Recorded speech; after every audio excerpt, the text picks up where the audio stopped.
ځکه علامه ابن کثیر و چې امام بخاري د چا په باره کې وایي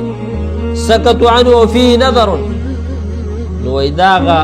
شدید جرح د امام بخاري په هغه باندې. دارنګه عمرو بن الحیثم البصری رحمه الله هغه ویل امام ابو حنیفه رحمه الله په حدیثو کې ضعیف و. امام مسلم ابن حجاج، علامه محمد بن سعد، امام ابو خیثمه، زهیر بن الحرب، امام محمد بن نصر المروزی، امام یعقوب بن شیبہ، امام علی بن المدینی، امام علی بن عمر الدارقطنی، امام نسائی، امام ابو زرعہ، علامہ ابو احمد عبداللہ بن عدی،